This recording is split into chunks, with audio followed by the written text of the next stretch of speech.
true crime has always been embedded in how we consume stories.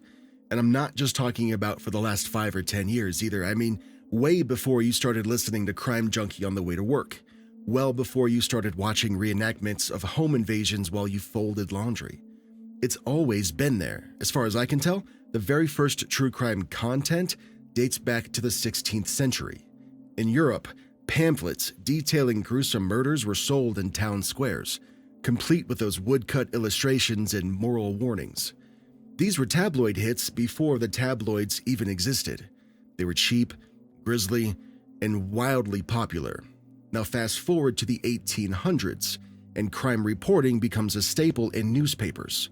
Writers like Edgar Allan Poe blurred those lines between fact and fiction with stories like The Mystery of Marie Roget, which also was based on a real murder.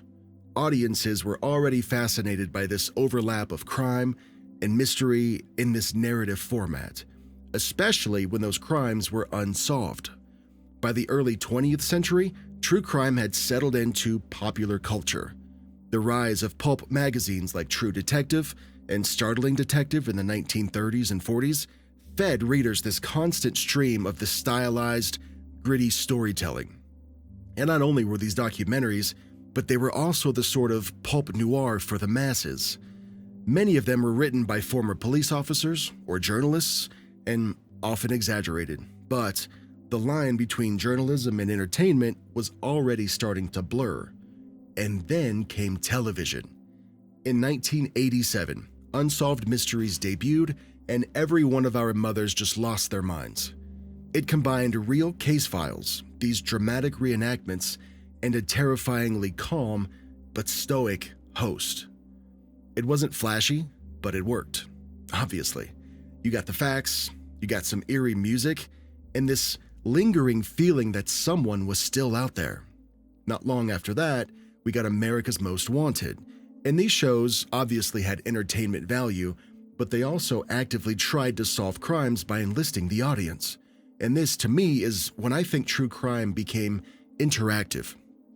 But the turning point came with Serial in 2014. It's a podcast format that changed everything. It was slower, it was smarter, and it was a lot more introspective. The host, Sarah Koenig, not only walked us through each case, but she brought us into her thought process.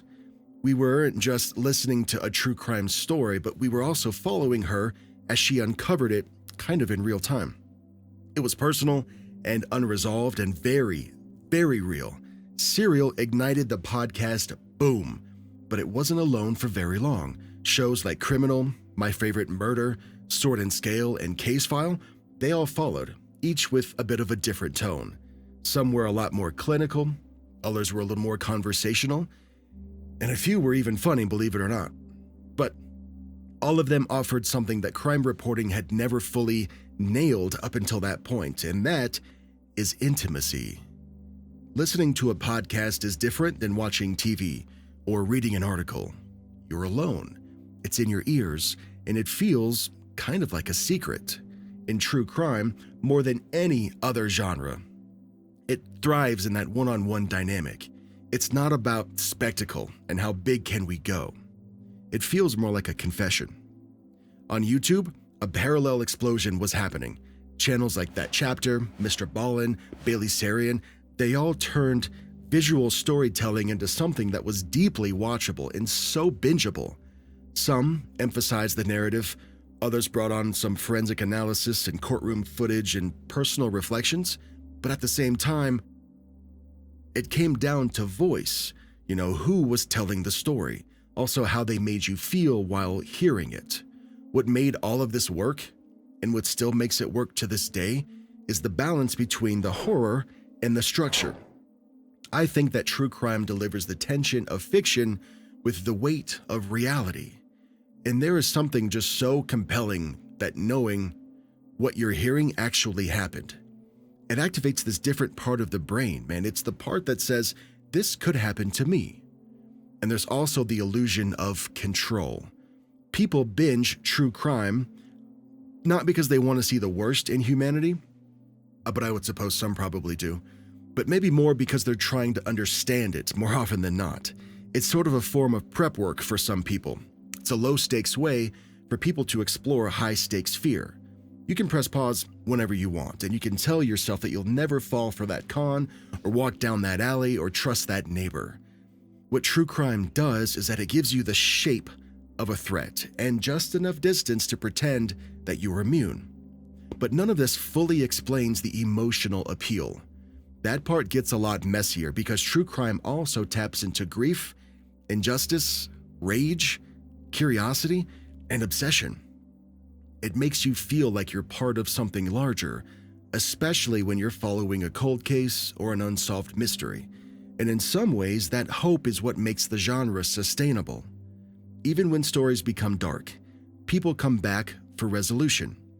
Or if not that, some sort of closure.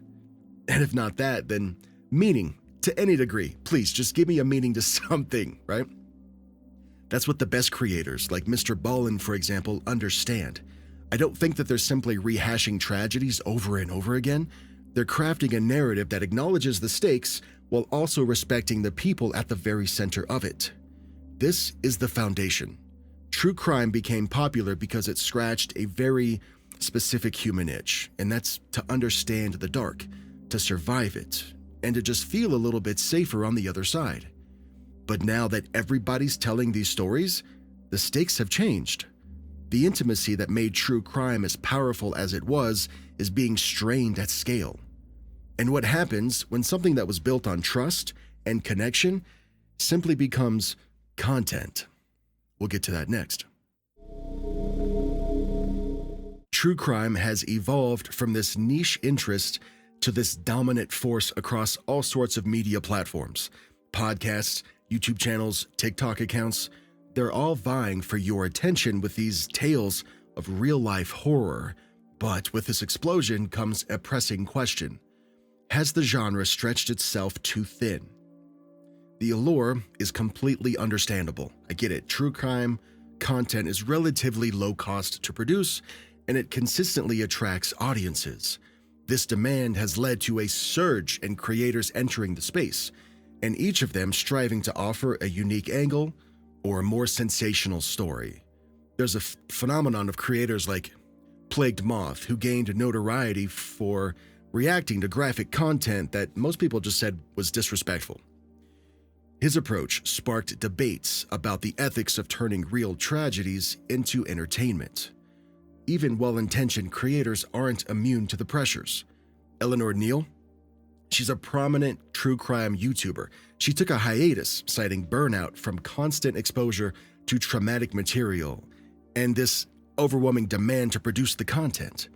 The genre's rapid growth has also led to a blending of true crime with other content forms. Some creators, like Bailey Sarian, combine makeup tutorials with crime stories, while others present cases in these ASMR formats. While these genre-mashing formats seem innovative, these hybrids, they really raise questions about the balance between creativity and sensitivity. Even more, the rise of armchair detectives on platforms like TikTok has led to instances where individuals are wrongly accused, causing real-world harm. For example, the Karen Reed trial. It saw a surge of online speculation, with some users disseminating unverified theories that only complicated the legal proceedings. As the genre continues to evolve, it's essential to reflect on its direction. The demand for content should not come at the expense of accuracy, or ethics, or empathy. The entire future of the true crime genre depends on creators and audiences alike prioritizing responsible storytelling over sensationalism. In recent years, true crime podcasters have become a prominent figure in both real life and fiction. Their portrayal in media often serves as a mirror reflecting society's fascination with crime and the ethical dilemmas that come with it. Take Terrifier 3, for example. This film introduces Mia. She's a true crime podcaster whose obsession with Art the Clown leads her into perilous territory. Let's just call it that. Her character embodies the trope of the overzealous investigator, blurring the line between professional curiosity and personal fixation. This depiction really highlights the potential dangers of immersing yourself too deeply into the world of true crime. Similarly, television series like Only Murders in the Building and The Jetty, they feature podcasters who become entangled in real investigations. These narratives often highlight the duality of podcasters as both seekers of truth and inadvertent disruptors. Their involvement raises questions about the impact of amateur sleuthing on actual cases and the lives that are actually involved. This trend in fiction reflects real-world concerns too, though. The almost overwhelming rise of true crime podcasts has led to increased public interest in criminal cases, which sometimes results in interference with investigations. The portrayal of podcasters in media serves as a commentary on this phenomenon. It illustrates the fine line between helpful engagement and a harmful intrusion. Even more, these fictional representations often critique the commercialization of true crime. Characters like Mia in Terrifier 3 are shown as individuals who, maybe intentionally or maybe unintentionally, exploit tragedy for content.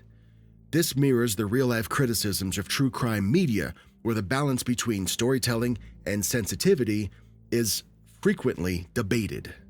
In essence, the depiction of true crime podcasters in fiction serves as both a reflection and a critique of the genre's complexities. It prompts audiences to consider the responsibilities that come with consuming and producing true crime content. It emphasizes the need for ethical storytelling that respects the real people behind these tragic cases. Let's talk about the rise of AI-generated true crime. If you didn't know that was a thing, you do now, and it's really weird, and it's starting to reshape the genre in really disturbing ways. Recently, YouTube had to shut down an entire channel called True Crime Case Files. It had over 150 videos, hundreds of thousands of views, and a deceptively legitimate vibe. The narration, the case footage, the crime scene photos even, the whole 9 yards. But here's the twist. Every single case was fake. It was all completely fabricated using ChatGPT. The channel's creator admitted that he used ChatGPT to write the stories and other AI tools to generate fake crime scene images and video and text-to-speech to voice the whole thing. His goal, in his words, were to, quote, overdose the viewer on luridness. And he never disclosed that anything was fictional. One video even claimed to be about a specific murder in Littleton, Colorado. It got so much attention that people started to email the Denver Post asking why nobody was covering this story. It turns out, nothing in the story was real. The victim didn't exist. The killer didn't exist. Even the narrator was AI. And yet, the video went viral. And that's the problem here. These videos feel real. They sound real. And in the absence of disclaimers, they spread like wildfire. People trust that true crime always means true. And it's not just YouTube either. Let's talk about TikTok. A recent Le Monde investigation uncovered dozens of TikTok accounts doing something equally eerie, using deepfakes to animate AI versions of real criminals. Speaking in first person, narrating true crimes as if they were vlogging their own atrocities. Some of these accounts rack up millions of views. They're multilingual. They target younger audiences. And they're often run anonymously. And the worst part? These videos often recycle famous, real-life tragedies, repackaged as dramatic story-time content. Sometimes they use AI-generated faces of fictional characters, and other times they animate real faces without consent. Either way, they're blurring the lines between storytelling, exploitation, and misinformation. But AI's role in true crime isn't limited to just faking content. It's starting to creep into real documentaries too. Netflix. They recently dropped American Murder, Gabby Petito, and it stirred up this whole new conversation.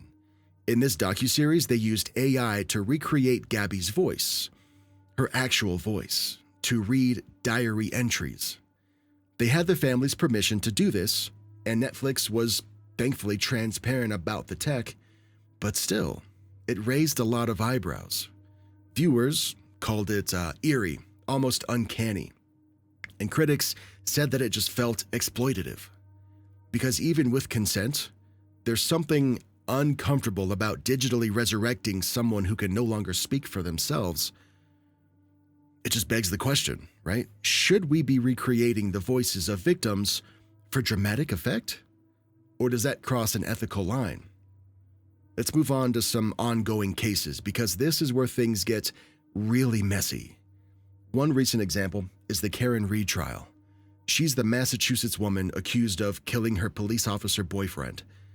And her case has been absolutely flooded by social media theorists, TikTokers, Facebook groups, Reddit threads. They've all tried to solve this case in real time.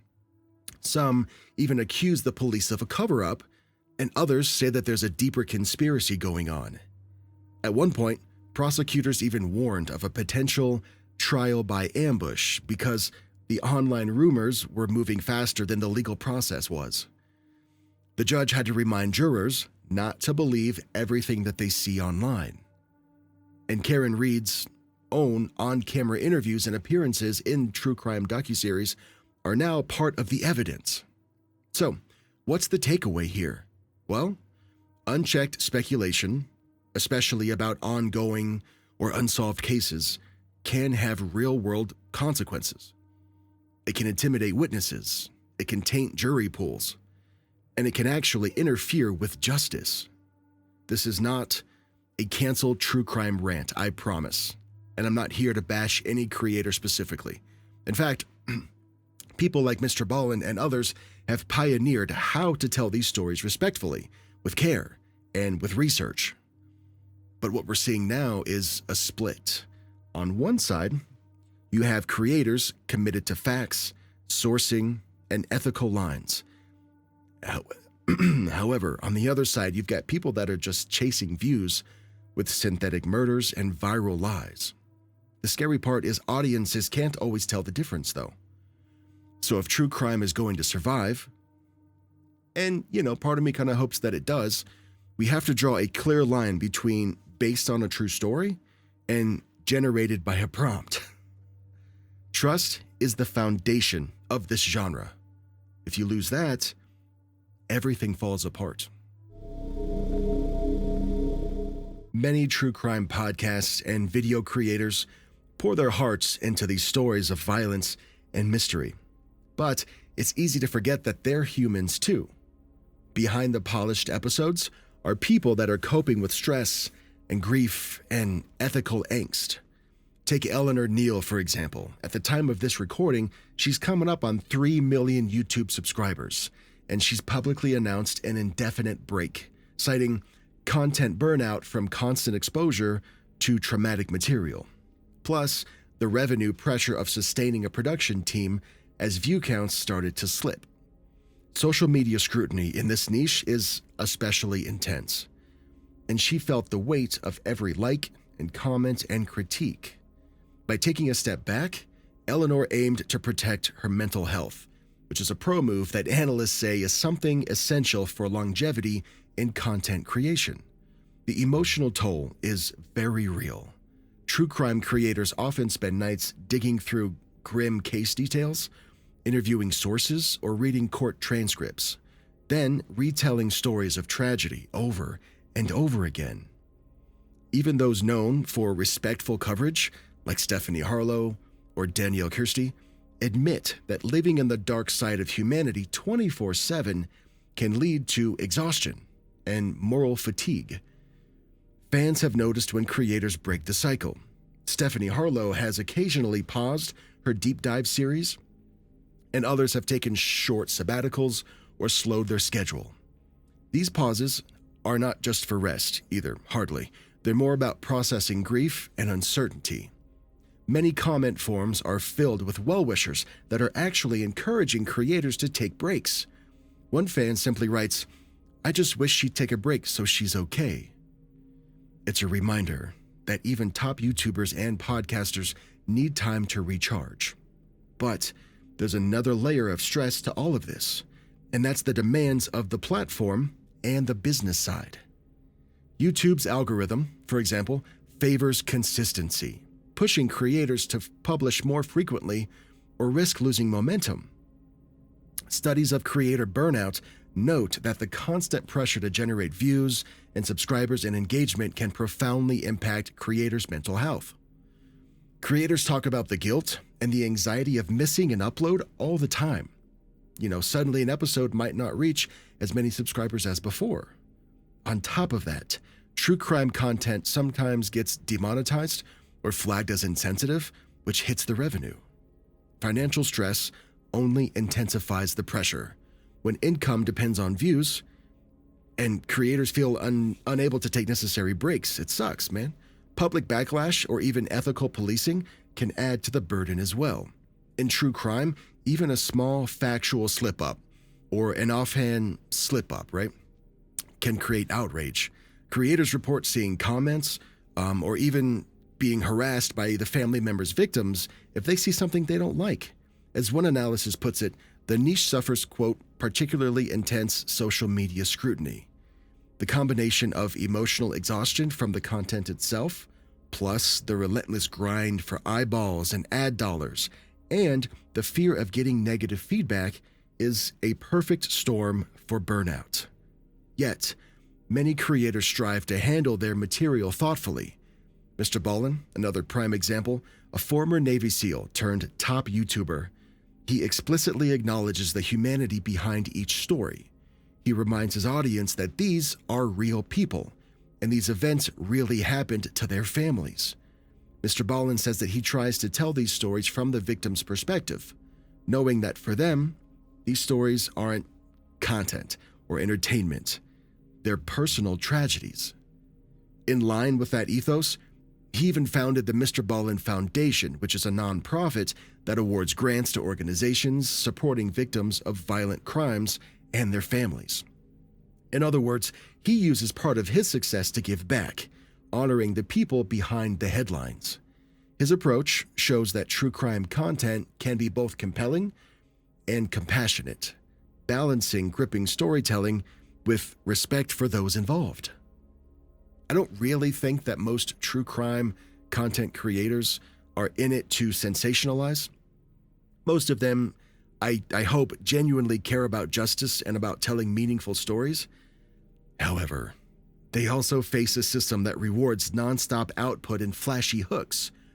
It can be a heartbreaking balancing act, keeping up with audience demand and algorithm cues while double-checking every fact, avoiding sensational language, and staying mindful of victims' feelings. The good news is, the conversation, I think, is changing. More fans and platforms are recognizing creator wellness now. As one observer noted of Eleanor's situation, taking strategic breaks isn't just, acceptable, it is sometimes essential for longevity. That message that says it's okay to pause and reflect and prioritize mental health, it's something that the whole community needs to hear, whether you make true crime content or not.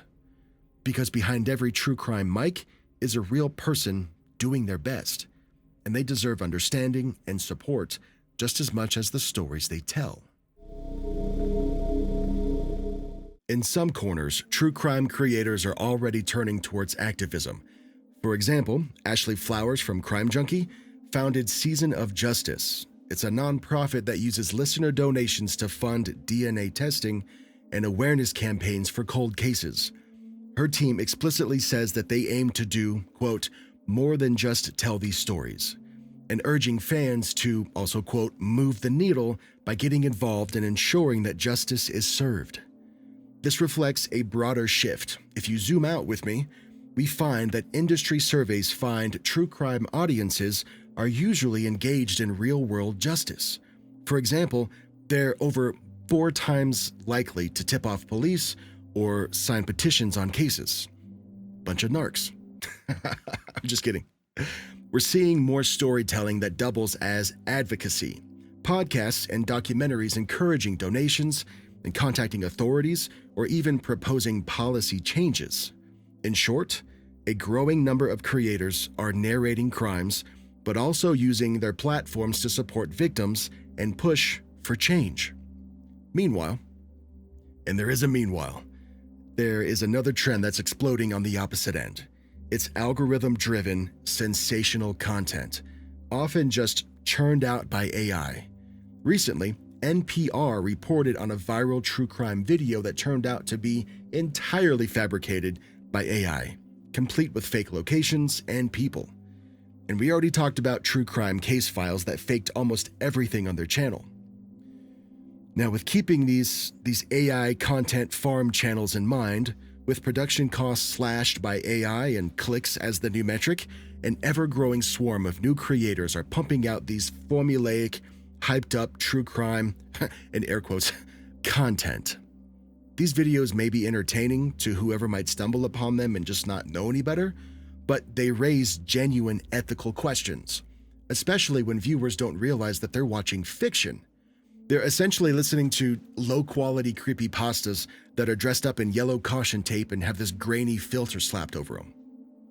True crime burnout is also setting in for part of the community. Fans, and even some hosts, as I've mentioned, are openly tired of the endless loop of grisly narratives. As one writer said, true crime is an increasingly tired genre. It's the same tragedy is gold formula replayed over and over and over, and it can feel exhausting. In fact, a recent lifestyle piece asked readers, "Are you tired of true crime podcasts? Check out our true crime TV shows," signaling that these audiences might crave some sort of variety. Some creators are pivoting to a more calmer, more victim-centered format. For example, the podcast She Goes by Jane literally starts with, "Tired of true crime that centers the killer and skips the woman?" and promises, quote, "Real women, real lives, no gore, no gimmicks, just the truth." This kind of messaging suggests that, there's fatigue with sensationalism and that there's a hunger for respectful storytelling. Meanwhile, other fans simply take breaks from listening to the content or switch to other genres or continue to consume true content in just smaller doses. In any case, the point is clear. The genre's constant intensity is triggering a counter-reaction, an urge for something different, something a little kinder, something a little less overwhelming. All these things taken together, all of these different signals start to hint that true crime may not so much vanish, but as much, fracture. One path forward seems to be a much more ethical, advocacy-driven, long-form strand, with podcasts and series that rigorously focus on victims, collaborate with lawyers or nonprofits, and treat stories as calls to action. Even the Edison True Crime Survey shows that fans are keen to do more than just listen. I've never used the word keen before in real life. I didn't like it, I won't do it again. I promise. Not only do they listen, but they actually sign petitions and support case awareness at much higher rates than other audiences do. Now, on the opposite side of that is an even faster-paced, clickbait-heavy path. Short videos with sensational hooks that just chase views with increasingly outlandish premises. In other words, true crime might splinter into multiple subgenres. One that emphasizes depth and justice, and another that just offers quick thrills and AI slop. The post-serial landscape already shows this divergence. Some podcasts and docs treat cases like journalism, with fact-checking and court collaborations, while others repeat the same 5 stories over and over with just glossier production. It gets old and people can tell. Now, what does this mean for the "how much longer does true crime have" question? Well, I'm learning that the better question is, what shape will it take? The mix of advocacy trends, AI-filled contents, and audience fatigue suggests that the genre isn't dying at all, but it's really evolving. We may start to see consumers choosing between a conscious, responsible form of true crime, like the form of activism or the investigative, reporting that we've talked about, and the more nihilistic form. I think I know which one I'd rather have people choose. There is no obvious clean ending in sight, just an ongoing evolution. Maybe true crime won't ever end. I mean, crimes will probably always happen, so there's always going to be something to report on. But instead, it seems poised to redefine itself and branch out. As one editor puts it, if viewers are sick of the same old formula, they won't sit it out. They'll either switch genres entirely or demand something new. In that light, the story of true crime is likely to continue, just in ways that look very different from what we're used to seeing today. Do you have a favorite true crime channel or host? Let me know.